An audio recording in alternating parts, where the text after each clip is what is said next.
श्री वल्लभाचार्य जी के कृपा पात्र और अष्टछाप के कवि श्री कृष्णदास जी जैसे रसिक असंख्य जीवों को भव सागर से पार ले जाने के लिए ही इस धराधाम पर अवतरित होते हैं। एक बार की बात है, कृष्णदास जी मंदिर के किसी विशेष कार्य से आगरा गए। वे वहां बाजार में कुछ सामान खरीद रहे थे। तभी अचानक उनके कानों में बहुत ही सरस गीतों की आवाज गई। तब उन्होंने देखा कि एक नर्तकी बहुत ही सरस, मधुर और कोमल कंठ से गान कर रही है। उसका सरस गान और सुंदर नृत्य देखकर कृष्णदास जी बहुत प्रसन्न हुए और वे तुरंत ही समझ गए कि ये जरूर कोई देवी जीव है। और उन्होंने सोचा कि अगर ये नर्तकी हमारे लाल जी के सामने नृत्य और गान करे तो निश्चित ही ये भव सागर से पार हो जाएगी। इस प्रकार विचार करके कृष्णदास जी ने उस नर्तकी को 10 रुपए दिए और कहा, क्या तुम आज रात्रि को अपने संगी साथियों के साथ मेरे निवास स्थान पर आकर नृत्य गान कर सकती हो? नर्तकी ने कृष्णदास जी के नेत्रों में वात्सल्य स्नेह देखा और हाँ कर दिया। फिर नर्तकी रात को अपने संगी साथियों के साथ कृष्णदास जी के निवास स्थान पर गई और कृष्णदास जी के सामने नृत्य गान किया। नर्तकी की कला से प्रसन्न होकर कृष्णदास जी ने उसे 100 रुपए दिए और कहा, मेरे स्वामी गोवर्धन में रहते हैं, क्या तुम उनके यहाँ चलकर अपना नृत्य गान कर सकती हो? नर्तकी के मन में विचार आया कि जब ये सेवक इतने धनी हैं, तो इनके स्वामी कितने धनी होंगे। ऐसा सोचकर नर्तकी ने गोवर्धन जाने के लिए तुरंत ही अपनी सहमति दे दी।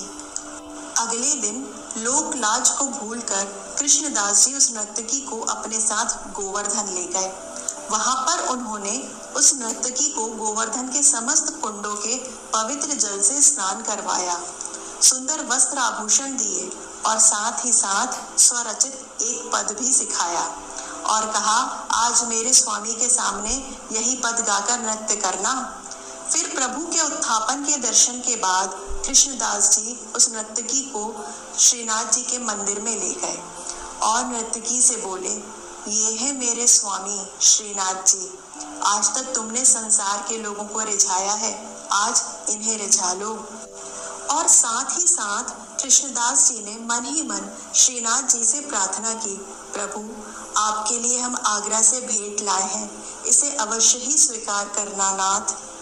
ज्यों ही नर्तकी ने श्रीनाथ जी के दर्शन किए, त्यों ही वो तो परम प्रेम में डूब गई, क्योंकि आज कृष्णदास जी के शुभ संकल्प से नर्तकी श्रीनाथ जी के विग्रह के दर्शन नहीं कर रही, अपितु वो तो साक्षात श्रीनाथ जी को नैन भरकर निहार रही है।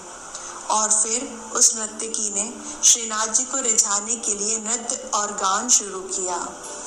मेरो मन गिरधर छवि पर अटक्यो, कृष्णदास कियो प्राण न्यौछावर, ये तन जग सिर पटक्यो।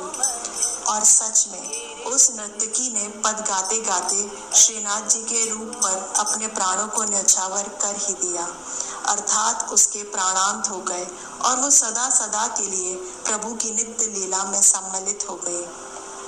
अर्थात कृष्णदास जी द्वारा दी गई भेंट श्रीनाथ जी ने स्वीकार कर ही ली। आज हम भी कृष्णदास जी की कृपा का अनुभव करके अपने मन मंदिर में श्रीनाथ जी के अनुपम रूप को जी भर निहारें और निहारते निहारते कहें, मेरो मन गिरधर छवि पर अटक्यो।